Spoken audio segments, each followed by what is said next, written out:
Jelas saja masyarakat Betung menolak keras kehadiran perusahaan tersebut. Kami menolak tambang ini karena kami mengetahui bahwa akan merusak lingkungan. Jangan pernah kita merendahkan perjuangan orang-orang seperti warga Betung ini misalnya, yang untuk mendapatkan kesenangan seperti kita, mereka cuma butuh kampung halaman mereka bebas dari segala bentuk ketidakadilan oligarki. Saya sampai mikir jangan sampai kabel kopling putus di jalur ini. Berulang kali saya berkata di hati kepada motor saya ini, Yamaha New MT-25 tahun 2022. Struktur tanah di jalur ini banyak yang labil kayak saya. Life is journey guys. Mau susah atau senang, mau miskin atau kaya, just enjoy your life. Jalur ini juga nih, jalur dalam hutan rimba belantara Sumatera. Mau ada harimaunya kek, just enjoy the journey.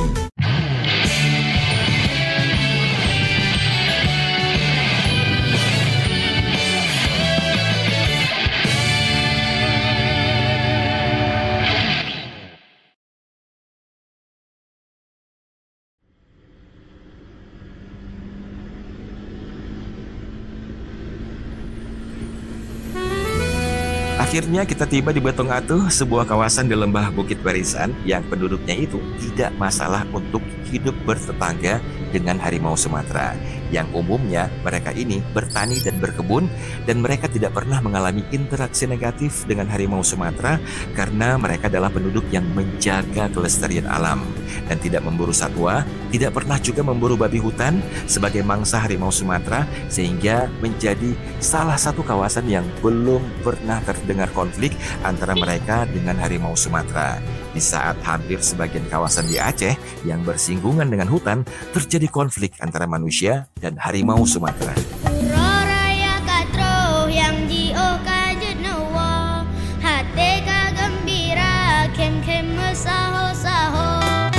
Warga di Betung Atuh ini hidup sejahtera dengan hasil dari pertanian, perkebunan, dan ikan di sungai. Mereka menjaga kejernihan air Sungai Merebo yang hulunya di hutan Loser, Kabupaten Aceh Tengah, dan muaranya ke Samudra Hindia di Kabupaten Aceh Barat. Masyarakat Betung ini pun selalu menjaga kelestarian hutan, selalu menjaga wilayahnya dari kegiatan yang merusak lingkungan, mulai perambahan hingga pertambangan emas. Tapi pada tahun 2006, PT Emas Mineral Murni mendapatkan izin melakukan penambangan emas di wilayah Betung ini berdasarkan surat keputusan Bupati Nagan Raya pada tanggal 16 Juni 2006. Jelas saja masyarakat Betung menolak keras kehadiran perusahaan tersebut. Kami menolak tambang ini karena kami mengetahui bahwa akan merusak lingkungan, konservasi hutan yang dilindungi oleh negara. Dan kami telah menghormatinya. Pemerintah melarang menebang pohon, kami tidak pernah melakukan. Tetapi apabila tambang akan menggusur wilayah berpuluh ribu hektar, apakah perlu diberikan izin? Apakah tidak akan merusak? Apakah tidak akan membawa akibat kepada kami yang ada di Betung Atuh Bangdalam? Sudarlun, mahasiswa yang tergabung dalam Korps Barisan Pemuda Aceh menggelar aksi menolak hadirnya perusahaan tambang PT Emas Mineral Murni di Nagan Raya dan Aceh Tengah. Aksi penolakan tambang emas itu berlangsung di halaman kantor Gubernur Aceh Kamis pagi.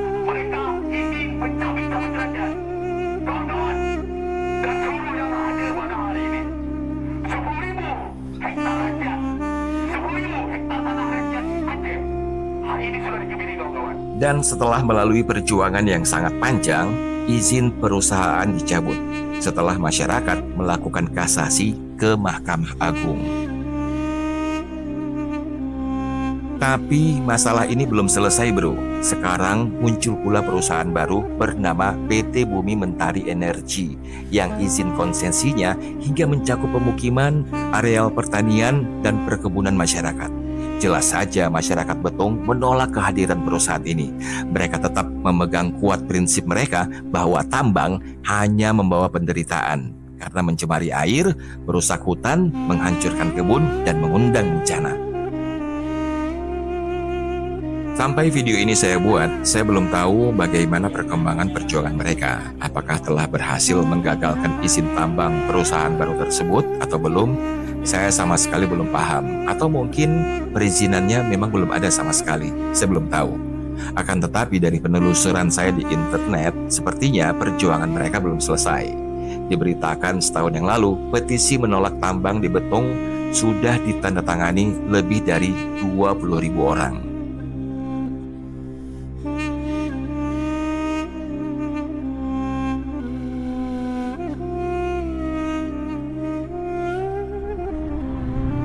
Bukankah masyarakat Betong ini bukan satu-satunya yang mengalami hal seperti ini? Akankah kita sebagai manusia hanya puas dengan sekedar jalan-jalan, memamerkan segala bentuk foto-foto, upload di IG, tapi terhadap hal-hal yang seperti ini? Gak apa-apa juga sih kalau begitu, karena semua orang kan punya pilihan masing-masing.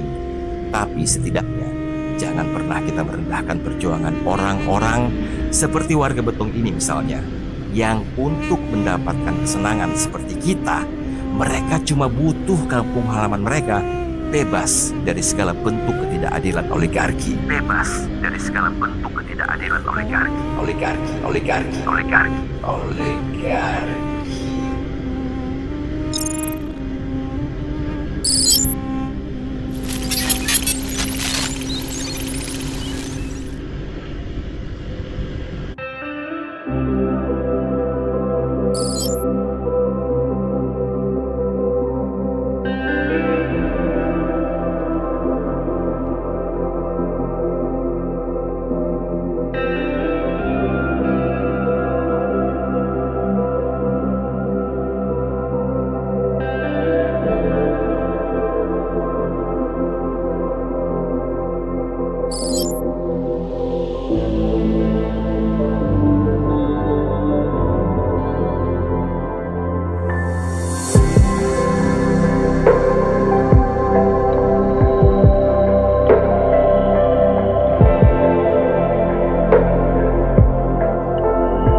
Step on the gas, feel the thrill.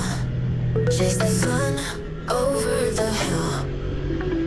Every turn and a surprise. Life explodes before our eyes.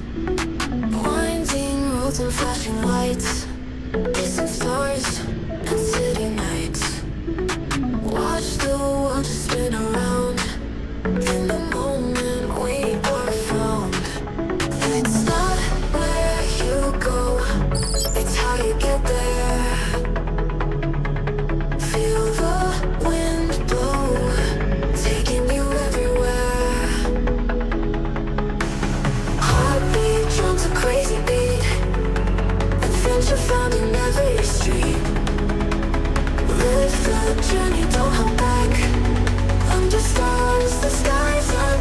Life is journey guys. Mau susah atau senang, mau miskin atau kaya, just enjoy your life. Jalur ini juga nih, jalur dalam hutan rimba belantara Sumatera. Mau ada harimaunya kek, just enjoy the journey.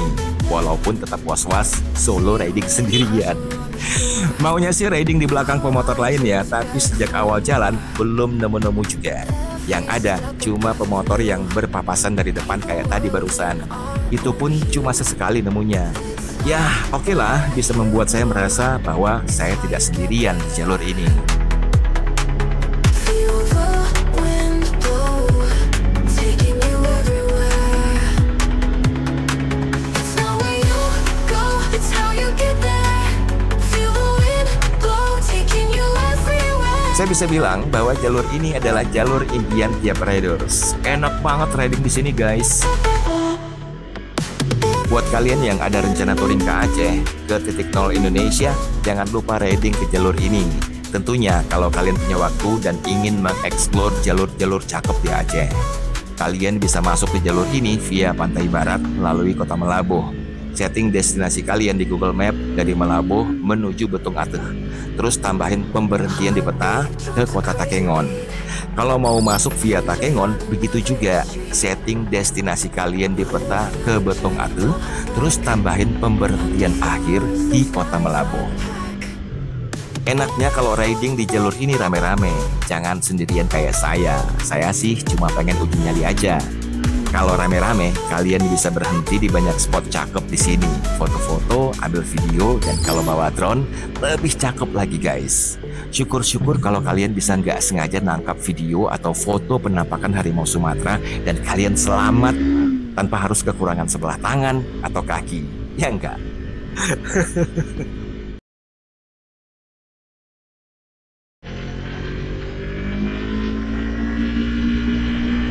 Touring ini gampang-gampang susah juga memang. Sebagian orang pengen banget touring jauh-jauh tapi nggak punya waktu. Sebagian yang lain pengen tapi nggak punya cukup uang. Kalau saya ada di tim punya waktu tapi fulusnya juga fas-fasan. Bagi kalian yang punya rezeki lebih tapi nggak punya waktu, boleh kalian main di Aceh. Explore banyak jalur di sini. Towing aja motornya kemari, terus seminggu udah cukup ya buat riding ke jalur-jalur ajib dari titik nol sampai zigzag keliling Aceh. Gak bisa tereksplor semuanya juga sih, tapi beberapa jalur yang wajib dicoba minimalnya udah pernah kalian touring ke situ. Dan pengalamannya saya berani janjikan akan benar-benar menyenangkan. Cobain deh.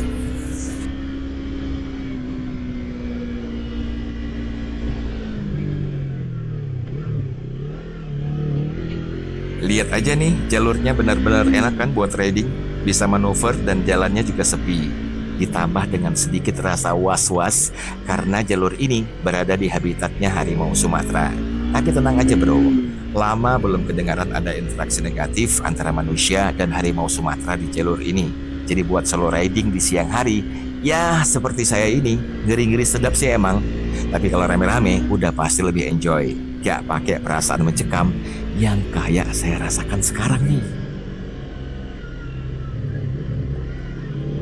Perasaan saya lega lagi karena berpapasan sama pengendara motor dari arah berlawanan. Bunyi apa ya? Kayak bunyi benda berat jatuh atau kayu yang saya gilas. Tapi saya nggak pernah gilas apa-apa kayaknya. Atau mungkin ledakan knalpot dari motor yang lewat tadi ya.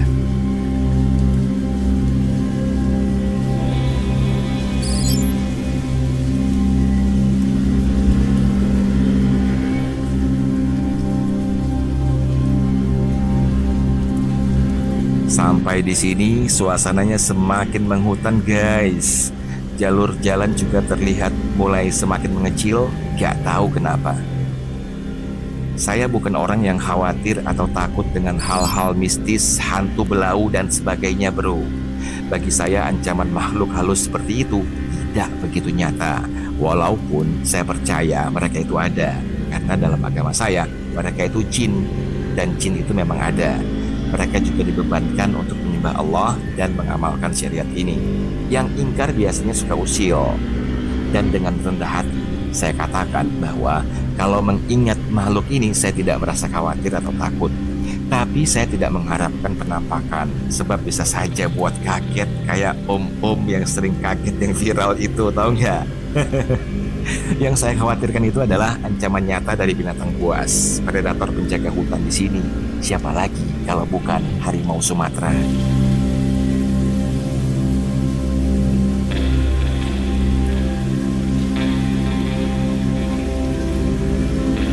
Dan pada saat yang sama, jalur ini semakin mengecil dan hutan serta semak-semaknya semakin dekat aja ke pinggir jalan, bro.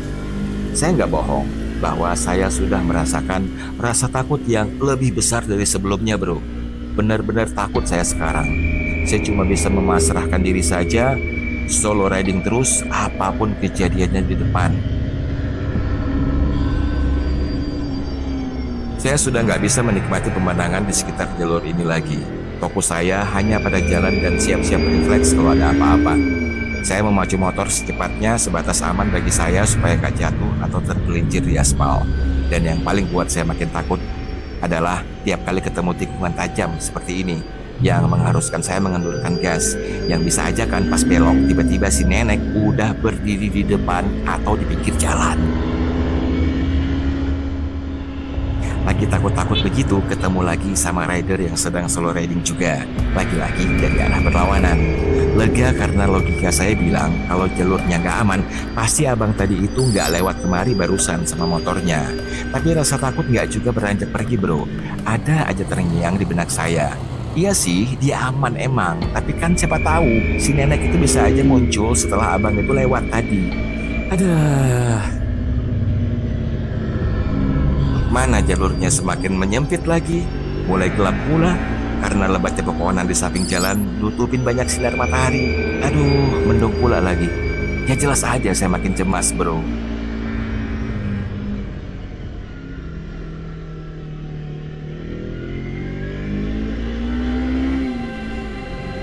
Ngomongin soal harimau, populasi harimau Sumatera masih terancam akibat perburuan liar dan konflik yang terjadi dengan masyarakat. Ada saya baca bahwa Balai Konservasi Sumber Daya Alam Aceh mencatat di tahun 2022 kemarin terjadi 40 konflik harimau Sumatera dengan manusia di Aceh. Dan dari tahun 2020 sampai 2023 kemarin ada 10 harimau Sumatera yang mati terbunuh akibat berbagai hal. Rusaknya habitat merupakan penyebab utama konflik harimau Sumatera dengan manusia di Aceh. Faktor lainnya mulai lunturnya kearifan lokal masyarakat untuk menghormati harimau. Sementara tanda-tanda perburuan harimau Sumatera di kawasan ekosistem Loser masih terlihat dari jerat peperangkap yang dipasang pemburu. Namun alhamdulillah jumlah kasusnya menurun, guys. Dan seperti yang sudah kita bicarain pada bagian-bagian awal serial ekspedisi ini, kawasan Betung ini adalah kawasan yang belum terdengar adanya interaksi negatif antara harimau Sumatera dengan manusia. Di saat hampir sebagian kawasan di Aceh yang bersinggungan dengan hutan terdapat konflik dengan harimau. Jadi saya pikir ini semua terjadi karena kearifan lokal masyarakat di kawasan Betung ini memang masih kuat dalam menjaga kelestarian alam, sehingga mereka tidak merusak hutan yang menjadi habitat harimau Sumatera, dan mereka juga tidak berburu untuk membunuh babi hutan dan sebagainya yang merupakan makanan predator tersebut. Harimau memang membutuhkan habitat dan jalur jelajah yang luas untuk mencari mangsa seperti rusa dan babi. Hutan alami seperti ini memang menjadi habitat utama mereka. Makanya karena hutan alami ini terjaga dan ketersediaan satwa liar yang menjadi mangsa harimau ini melimpah, predator ini nggak perlu harus menjelajah sampai ke jalur ini. Setidaknya tidak sering terlihat menjelajah sampai kemari ya, walaupun ini adalah habitatnya. Di hutan saja kebutuhan mereka terpenuhi.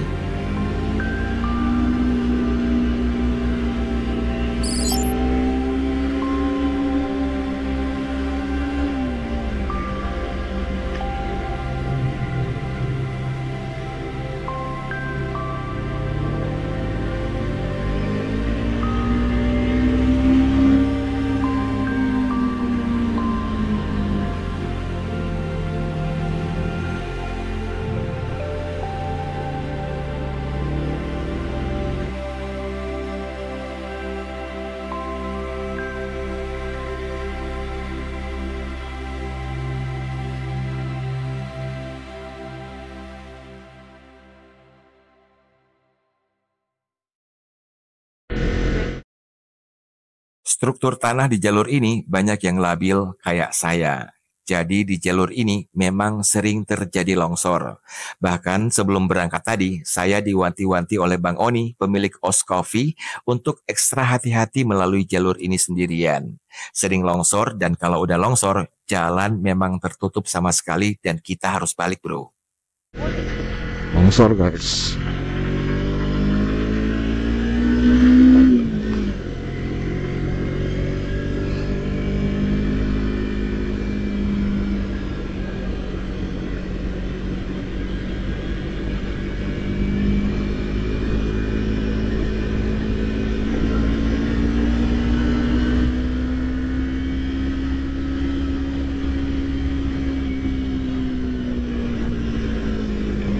Dingin guys, dingin. Suasana di jalur ini semakin mencekam, bro. Jalannya semakin mengecil. Hutan mulai padat di sisi jalan. Rasa takut saya semakin tinggi. Saya zikir dan mohon perlindungan. Terus-terusan.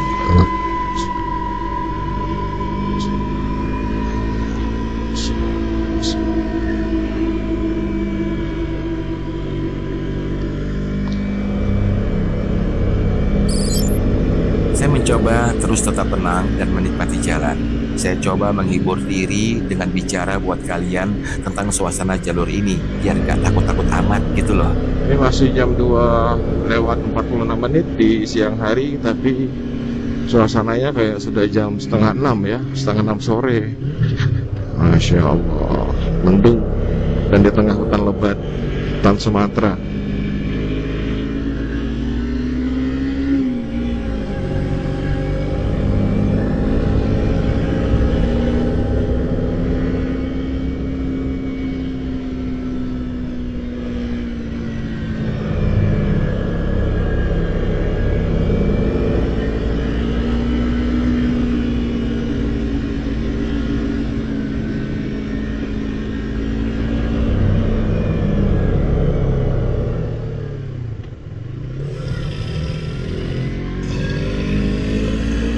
Kalau udah takut begini, kita jadi overthinking memang. Saya sampai mikir jangan sampai kabel kopling putus di jalur ini. Berulang kali saya berkata di hati kepada motor saya ini, Yamaha New MT25 tahun 2022, supaya dia tetap baik-baik aja. Perjalanan kita masih jauh di hutan belantara ini. Jadi, kamu terus baik-baik aja ya. Karena overthinking karena takut, saya juga sampai mikir sekilas kalau ada apa-apa. Mungkin di sini ya akhir hidup saya. Terbayang wajah anak dan istri tercinta di rumah. Terbayang wajah mereka yang harus kehilangan saya. Ada perasaan sedih dan takut bercampur aduk.